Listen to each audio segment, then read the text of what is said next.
കൂട്ടുകാരെ, ഇന്ന് നമുക്ക് വേട്ടക്കാരന്റെ കഥ കേട്ടാലോ? പണ്ട് പണ്ടൊരു കാട്ടിൽ 4 സുഹൃത്തുക്കൾ വസിച്ചിരുന്നു. കാക്ക, മാൻ, ആമ, ചുണ്ടലി എന്നിവരായിരുന്നു ആ 4 സുഹൃത്തുക്കൾ. അവരെന്നും വൈകുന്നേരം കാട്ടിലെ ഒരു മരത്തിന്റെ ചുവട്ടിൽ ഒത്തുകൂടുമായിരുന്നു. പരസ്പരം വിശേഷങ്ങൾ പങ്കുവച്ചും തമാശകൾ പറഞ്ഞും അവർ സമയം ചിലവഴിച്ചു. എന്തൊക്കെ തിരക്കുണ്ടെങ്കിലും ദിവസവും അവർ ഇതിനായി സമയം മാറ്റിവെച്ചു. അതിനൊരു മുടക്കവും വരുത്തിയിരുന്നില്ല. അങ്ങനെ അവർ പരസ്പരം സ്നേഹിച്ചു ആ കാട്ടിൽ കഴിഞ്ഞു. അങ്ങനെയിരിക്കെ ഒരു ദിവസം പതിവുപോലെ അവർ ആ മരത്തിന്റെ ചുവട്ടിൽ ഒത്തുകൂടി. എന്നാൽ മാൻ മാത്രം അവിടെ എത്തിയില്ല. അവർ മാനിനെയും പ്രതീക്ഷിച്ച് ഒരുപാട് നേരം അവിടെ നിന്നു. സമയം വൈകുന്തോറും തങ്ങളുടെ സുഹൃത്തിന് എന്തെങ്കിലും അപകടമുണ്ടായോ എന്നവർ ഭയന്നു. അപ്പോൾ കാക്ക പറഞ്ഞു, "ഞാനൊരു കാര്യം ചെയ്യാം. പരന്നുപോയി കാട്ടിലൊക്കെ മാനിനെ അന്വേഷിച്ചിട്ട് വരാം. തീർച്ചയായും അവനെന്തോ അപകടം സംഭവിച്ചിട്ടുണ്ട്." ഇതും പറഞ്ഞു കാക്ക പറന്നുപോയി. എന്നിട്ടവൻ ആ കാട് മുഴുവൻ മാനിനെ അന്വേഷിച്ചു. അപ്പോൾ അതാ കുറ്റിക്കാട്ടിൽ ഒരു വേടൻ വിരിച്ച വലയിൽ കുടുങ്ങിയ നിലയിൽ കാക്ക മാനിനെ കണ്ടു. കാക്കയെ കണ്ടതും മാൻ പറഞ്ഞു, "സുഹൃത്തേ, എന്നെ എത്രയും പെട്ടെന്ന് ഇവിടെ നിന്നും രക്ഷിക്കൂ. വേടൻ ഏതു നിമിഷവും ഇവിടെ വരാം. അതിനു മുൻപ് ഏതു വിധേനയും എന്നെ ഈ വലയിൽ നിന്ന് പുറത്തു കടക്കാൻ സഹായിക്കണം." ഇത് കേട്ടതും കാക്ക പറഞ്ഞു, "സുഹൃത്തേ, നീ പേടിക്കാതിരിക്കൂ. ഞാൻ പോയി മറ്റുള്ളവരോട് വിവരമറിയിക്കട്ടെ. ഉറപ്പായിട്ടും നിന്നെ എവിടെ നിന്നും രക്ഷിക്കാൻ ഒരുപായവുമായി ഞാൻ മടങ്ങിവരുന്നതാണ്."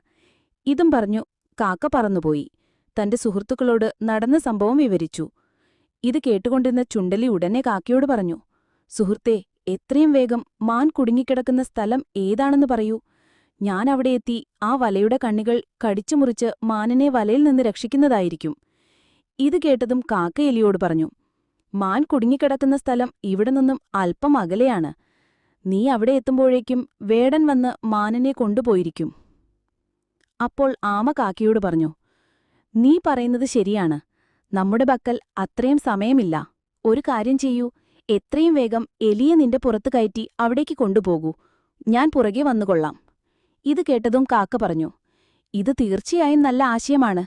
നമുക്ക് അങ്ങനെ തന്നെ ചെയ്യാം." ഉടൻ തന്നെ കാക്ക ചുണ്ടലിയെയും തന്റെ പുറത്തു കയറ്റി മാനിന്റെ അടുത്തേക്ക് പറന്നു. തന്റെ സുഹൃത്തുക്കളെ കണ്ട മാനിന് വളരെയധികം സന്തോഷമായി.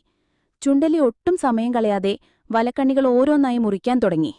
കാക്ക വേടൻ വരുന്നുണ്ടോ എന്ന് നോക്കാനായി പറന്നു മരക്കൊമ്പിൽ പോയിരുന്നു. അപ്പോഴേക്കും ആമയും ഇഴഞ്ഞ് അവിടെ എത്തി. എത്രയും പെട്ടെന്ന് എലി വലക്കണ്ണികൾ കടിച്ചുമുറിച്ച് മാനിനെ സ്വതന്ത്രനാക്കി. അപ്പോഴായിരുന്നു വേടന്റെ വരവ്.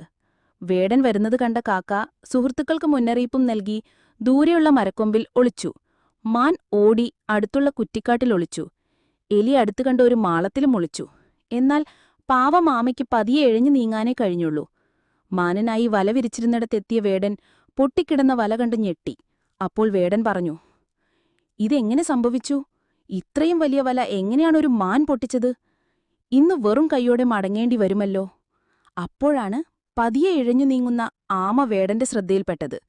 ആമയെ കണ്ട വേടന് സന്തോഷമായി. അപ്പോൾ വേടൻ മനസ്സിൽ കരുതി, "മാനിനെ കിട്ടിയില്ലെങ്കിലെന്താ? ഇന്നത്തേക്ക് ആമയെ കിട്ടിയല്ലോ. തൽക്കാലം ഇന്ന് ആമയെ കൊണ്ട് തൃപ്തിപ്പെടാം." അങ്ങനെ വേടൻ ആമയെ പിടിച്ച് തന്റെ കയ്യിൽ കരുതിയ സഞ്ചിയിലിട്ടു. അതിനെയും കൊണ്ട് യാത്രയായി. ആമയെ വേടൻ കൊണ്ടുപോകുന്നത് കണ്ട ആ സുഹൃത്തുക്കൾ വളരെയധികം വിഷമിച്ചു.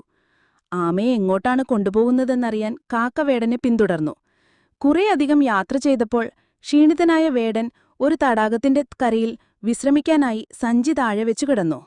ഈ സമയം കാക്ക പറന്നു ചെന്ന് തന്റെ സുഹൃത്തുക്കളെ വിവരമറിയിച്ചു. അവർ ആമയെ രക്ഷിക്കാൻ ഒരു പദ്ധതി തയ്യാറാക്കി. ആ പദ്ധതി പ്രകാരം മാൻ തടാകത്തിന് കുറച്ചകലെയായി ചത്തതുപോലെ കിടന്നു. എലി അടുത്തുള്ള മരപ്പൊത്തിൽ ഒളിച്ചിരുന്നു. കാക്ക മാനന്റെ അടുത്തായി ഒരു മരക്കൊമ്പിൽ ഇരുന്നു. ക്ഷീണം തീർത്ത് എണീറ്റ വേടൻ കുറച്ചകലെയായി കിടക്കുന്ന മാനിനെ കണ്ടു. അയാൾക്ക് തന്റെ കണ്ണുകളെ വിശ്വസിക്കാനായില്ല. അയാൾ പതിയെ പതിയെ മാൻ കിടന്നിടത്തേക്ക് പോയി. ആ സമയം എലി ആമയെ വെച്ചിരുന്ന സഞ്ചി കടിച്ചു മുറിക്കാൻ തുടങ്ങി. വേടൻ അടുത്തെത്താനായതും കാക്ക മരക്കൊമ്പിൽ നിന്നും പറന്നുയർന്ന് മാനന് വേടൻ അടുത്തെത്തിയതിന്റെ സൂചന നൽകി. അവൻ ഉടൻ തന്നെ എണീറ്റ് പതിയെ ഓടാൻ തുടങ്ങി. വേടനും പുറകെ ഓടി. ആമയ്ക്ക് ഇഴഞ്ഞു രക്ഷപ്പെടാനുള്ള സമയമുണ്ടാക്കാനാണ് മാൻ ഇപ്രകാരം ചെയ്തത്. സഞ്ചിയിൽ നിന്നും പുറത്തിറങ്ങിയ ആമ അടുത്തുള്ള കുറ്റിക്കാട്ടിൽ ഒളിച്ചു. ആമ രക്ഷപ്പെട്ടു എന്നുറപ്പായപ്പോൾ മാൻ തന്റെ ഓട്ടത്തിന്റെ വേഗത വർദ്ധിപ്പിച്ചു. അവൻ ഉൾക്കാട്ടിലേക്ക് ഓടി രക്ഷപ്പെട്ടു. ഇനി മാനന്റെ പുറകെ ഓടിയിട്ട് കാര്യമില്ല എന്ന് മനസ്സിലാക്കിയ വേടൻ തിരികെ തന്റെ സഞ്ചി ഇരുന്നിടത്തെത്തി. അവിടെ കടിച്ചു മുറിക്കപ്പെട്ട വെറും സഞ്ചിയാണ് വേടൻ കണ്ടത്. അവൻ ചുറ്റും നോക്കി ആമയെ അവിടെ എങ്ങും കണ്ടില്ല. വേടൻ നിരാശയോട് പറഞ്ഞു, ആദ്യം മാനിനായി വലവിരിച്ചു, അത് കിട്ടിയില്ല. പകരം ഒരു ആമയാണ് കിട്ടിയത്. എന്നാൽ ഇപ്പോൾ കയ്യിൽ കിട്ടിയ ആമയും നഷ്ടപ്പെട്ടു. അപ്പോഴേക്കും സമയം ഏറെ വൈകിയിരുന്നു. വേറെ വഴിയുമില്ലാതെ ഒഴിഞ്ഞ സഞ്ചിയുമായി വേടന് തന്റെ വീട്ടിലേക്ക് മടങ്ങേണ്ടി വന്നു. അങ്ങനെ ആ 4 സുഹൃത്തുക്കളും വേടന്റെ കയ്യിൽ നിന്നും രക്ഷപ്പെട്ടു.